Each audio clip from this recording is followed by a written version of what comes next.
عذراً بيروت.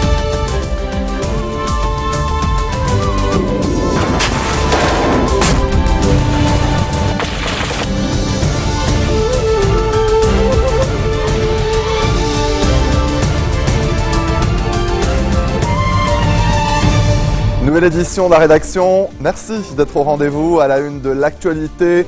Et ils sont attendus dans la rue ce soir à Beyrouth. Les activistes de la campagne Vous puez entendent dénoncer une nouvelle fois l'incapacité du gouvernement à régler la crise des déchets qui frappe le pays depuis le 17 juillet.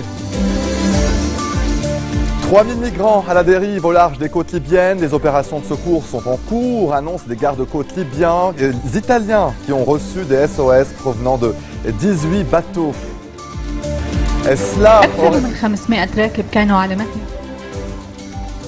Cela aurait pu être un carnage. Une attaque à main armée a été évitée vendredi à bord d'un Thalys qui circulait entre Amsterdam et Paris. Le suspect a été maîtrisé par des passagers. Il aurait été fiché pour ses liens avec le terrorisme. Corée du Nord et Corée du Sud ont entamé des négociations à très haut niveau ce samedi. Objectif apaiser les relations entre les deux États. Je vous disais en titre, les activistes de la campagne Vous puez manifestent ce soir à 18 h, place Riyad El Solh au centre-ville de Beyrouth. Objectif dénoncer une nouvelle fois l'incapacité du gouvernement à régler la crise des déchets. Donc ils veulent dénoncer une nouvelle fois l'incapacité du gouvernement à régler la crise des déchets qui frappe le pays depuis le 17 juillet, date de la fermeture de la décharge de Naameh au sud de la capitale et de la fin du contrat de la compagnie Souklin qui ramassait les ordures. Les forces de sécurité intérieure ont mis en garde les manifestants contre toute atteinte à l'ordre public. Lors de leur dernière manifestation, la semaine dernière, plusieurs manifestants avaient été pris à partie par les policiers qui avaient des difficultés à leur barrer la route du Grand Sérail. Dans le reste de l'actualité, l'armée iranienne a abattu un drone de reconnaissance sur son territoire près de la frontière avec l'Irak. C'est ce qu'a indiqué ce samedi l'agence officielle IRNA, citant un responsable militaire. Ce responsable n'a pas précisé l'origine de ce drone, ni quelle était sa mission ou quand il avait été abattu. Et ce samedi, à l'occasion de la journée de l'industrie de défense, le président iranien Hassan Rouhani a annoncé que son pays avait mis au point un nouveau missile. Ce missile 313 appelé Fateh a une portée de 500 km et dispose d'une technologie plus avancée que d'autres missiles iraniens du même type déjà produits.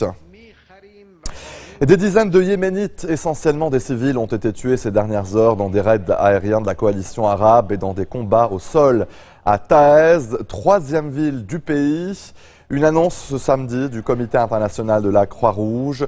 Il est impossible d'établir un bilan précis. Cependant, selon le CICR, au moins 80 personnes ont été tuées. 3000 migrants à la dérive au large des côtes libyennes. Les opérations de secours sont en cours, annoncent des gardes-côtes italiens après avoir reçu des SOS provenant de 18 bateaux, dont 14 pneumatiques. Plus de 104 000 migrants d'Afrique du Proche-Orient et d'Asie du Sud ont atteint les ports d'Italie depuis le début de cette année, après avoir été secourus en Méditerranée. Plus de 2300 sont morts en mer.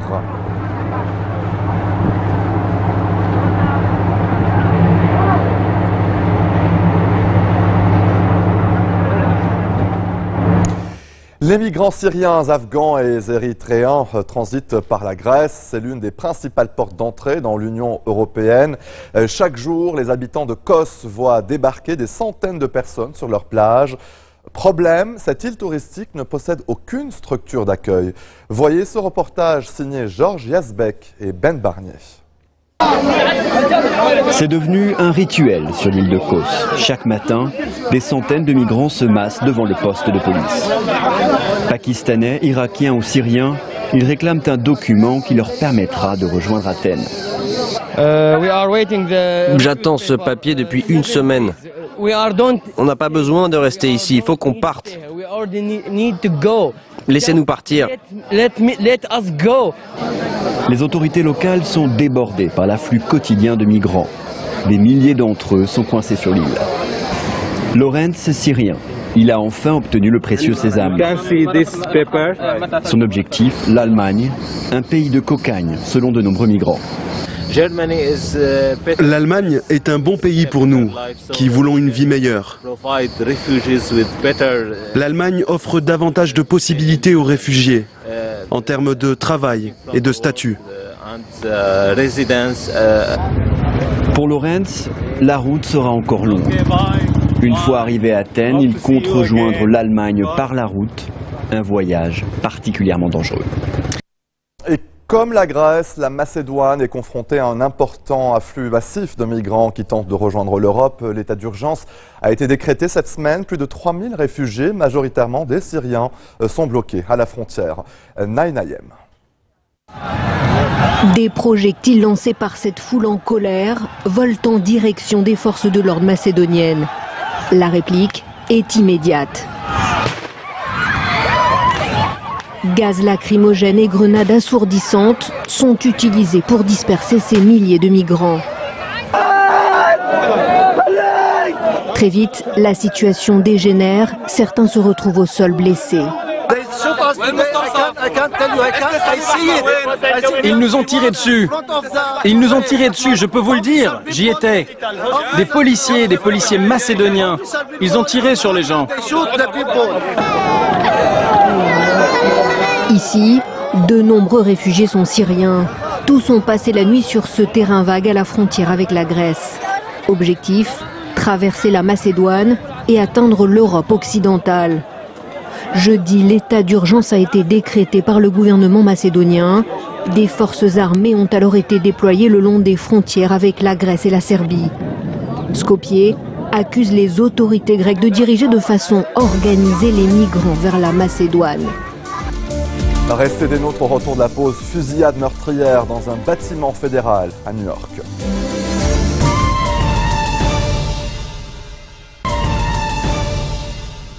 Retour sur le plateau de l'info, un homme lourdement armé a été neutralisé par des passagers après avoir ouvert le feu dans un train transfrontalier européen de type Thalys reliant Amsterdam et Paris ce vendredi. La section antiterroriste du parquet de la capitale française a ouvert une enquête. Le suspect aurait été fiché pour ses liens avec le terrorisme. Les explications de Florence Gaillard. Sur ces images filmées sur un téléphone, on distingue l'assaillant à terre. Un homme de 26 ans en pantalon clair plaqué au sol, avec les mains attachées dans le dos. Sur un siège, son sac, duquel dépasse nettement une Kalachnikov. Et juste à côté, Spencer Stone, l'un des 2 militaires qui l'ont maîtrisé. Il a été tailladé au cou et à la main avec un cutter. Spencer a atteint l'homme en premier, il l'a attrapé par le cou, et moi j'ai attrapé le pistolet. J'ai jeté le pistolet et ensuite j'ai attrapé l'AK-47 qui était à ses pieds. Après ça, on a vu qu'un homme avait la gorge tranchée. Il saignait énormément et Spencer, qui a eu un entraînement médical, a fait pression sur son cou pour qu'il ne meure pas, parce qu'il perdait beaucoup de sang. Alex Karlatos, Anthony Sadler et un Britannique ont reçu une médaille du maire d'Arras pour leur bravoure. Spencer Stone, lui, est toujours à l'hôpital, mais ses jours ne sont pas comptés.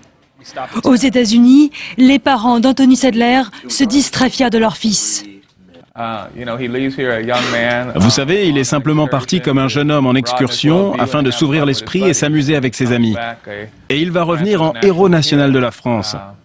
Il m'a même dit qu'il allait peut-être rencontrer le président français avant de partir. Et ça, j'essaie encore de le réaliser. Les hommes ont été salués comme des héros par les autorités françaises. Barack Obama, lui, leur a exprimé sa profonde gratitude. Le ministre français de l'Intérieur, Bernard Cazeneuve, a tenu un point de presse. Extrait. Il convient, je le redis, de rester prudent quant à son identité, qui n'est pas encore établie avec certitude à l'heure où je vous parle. Si l'identité qu'il déclare était toutefois confirmée, elle correspondrait à celle d'un individu de nationalité marocaine, âgé de 26 ans, signalé par les autorités espagnoles au service de renseignement français en février 2014, du fait de son appartenance à la mouvance islamiste radicale. Dans le reste de l'actualité, le président de l'autorité palestinienne, Mahmoud Abbas, était furieux. Il accuse le Hamas de vouloir entériner politiquement la séparation physique des territoires palestiniens en cherchant un accord avec l'État hébreu. Faux, rétorque le leader du Hamas. Khaled Meshal précise que les points négociés sont notamment la reconstruction de Gaza, la levée du blocus, l'ouverture des points de passage avec l'Égypte et Israël et l'ouverture d'un port et d'un aéroport, ce qu'Israël a donc démenti. En bref, dans le reste de l'actualité, Corée du Nord et Corée du Sud entament des négociations au très haut niveau ce samedi. Elles ont pour objectif d'apaiser les relations entre les deux États, Pyongyang ayant menacé Séoul d'une guerre totale si ces opérations de propagande ne cessaient pas immédiatement après que des haut-parleurs sud-coréens ont été remis en marche à la frontière. Fusillade meurtrière dans un bâtiment fédéral à New York. Un homme a tué par balle l'agent de sécurité d'un immeuble abritant un tribunal de l'immigration ainsi qu'un bureau des anciens combattants. Il s'est ensuite donné la mort selon la police. Une enquête a été ouverte en lien avec le FBI. De nombreux incendies se propagent sur le sol américain. La côte ouest peine à freiner ces gigantesques feux de forêt. Au total, des centaines de milliers d'hectares ont déjà été ravagés. Les vents violents et la très forte sécheresse favorisent en Californie la propagation de ces feux destructeurs. Les États de Washington, de l'Arizona et de l'Idaho sont également touchés, obligeant les autorités à faire appel à l'armée pour endiguer les flammes. L'Agence américaine des médicaments a donné son feu vert au comprimé Adi, le premier Viagra féminin. Il sera destiné aux patientes non ménopausées souffrant d'une libido défaillante. Cette pilule rose agit sur la sérotonine, une hormone jouant un rôle important dans plusieurs fonctions psychologiques comme le sommeil, l'agressivité, les comportements alimentaires et sexuels et dépression. Florence Tomaso nous en dit plus. L'Adi, un médicament porteur d'espoir pour toutes les femmes non ménopausées, victimes d'une libido défaillante. Après 5 ans d'âpres discussions, la petite gélule rose a enfin reçu l'aval de la FDA. L'Agence américaine des médicaments a reconnu ses vertus thérapeutiques. La firme américaine Sprout Pharmaceutical va pouvoir la commercialiser. Je leur dis que la science a gagné aujourd'hui. Nous avons observé les résultats et écouté les patientes. Et ce que nous savons, c'est qu'une femme sur 10 souffre de troubles du désir. Nous avons toujours cru à ce traitement à partir du moment où la FDA l'approuverait. Une solution efficace et sans danger. Les femmes méritent de faire ce choix avec leur médecin. Beaucoup d'entre elles, comme Sherry, voient ce médicament comme celui de la dernière chance pour retrouver une sexualité épanouie. Le manque de désir, le manque de pensée érotique, pas de libido, ce sont les seules choses qui ne nous rendent pas heureux. J'ai essayé les vitamines, la thérapie de couple, l'hypnothérapie, mais rien de tout ça n'a marché. L'Adi agit sur la sérotonine, une hormone qui joue un rôle important dans plusieurs fonctions physiologiques comme le sommeil, l'alimentation et la sexualité. Ses propriétés aphrodisiaques ont été découvertes alors qu'elle était testée comme antidépresseur, qui a échoué. Mais prendre l'Adi comporte des risques. La société américaine qui commercialise le produit a été obligée de mentionner toutes les contre-indications et les effets secondaires. Ce premier Viagra féminin peut provoquer chute de tension, somnolence, syncope et des effets encore pires en cas d'alcoolémie. Arrivé sur le marché 17 ans après son homologue masculin, il n'est délivrable que sur ordonnance. Fin de ce journal, le rappel des titres. Ils sont attendus dans la rue ce soir à Beyrouth. Les activistes de la campagne Vous puez entendent dénoncer une nouvelle fois l'incapacité du gouvernement à régler la crise des déchets qui frappe le pays depuis le 17 juillet. Rendez-vous donc à 18h, place Riyad El Solh. 3000 migrants à la dérive au large des côtes libyennes. Les opérations de secours sont en cours, annoncent des gardes-côtes italiens qui ont donc reçu des SOS provenant de 18 bateaux. Et cela aurait pu être un carnage. Une attaque à main armée a été évitée vendredi à bord d'un Thalys qui circulait entre Amsterdam et Paris. Le suspect a été maîtrisé par les passagers. Il aurait été fiché pour ses liens avec le terrorisme. Et Corée du Nord, Corée du Sud entament des négociations au très haut niveau ce samedi. Objectif, apaiser les relations entre les deux États. Merci de votre attention. Bon week-end à toutes et à tous et à demain. Haziran'dayım.